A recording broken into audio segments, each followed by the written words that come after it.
Assalamualaikum warahmatullahi wabarakatuh. Saya Ika Sri Erika, Kepala Badan Penghubung Provinsi Banten. Saat ini sudah menerima pasien warga Banten yang berobat di Jakarta dan pendampingnya sebanyak 22 orang. Sementara pasien dan pendamping yang menunggu dan menggunakan fasilitas rumah singgah sebanyak 60 orang, yang terdiri dari 30 pasien dan 30 pendamping.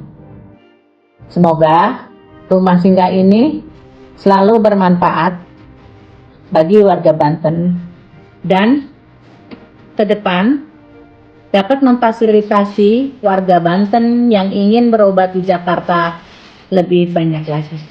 Wassalamualaikum warahmatullahi wabarakatuh.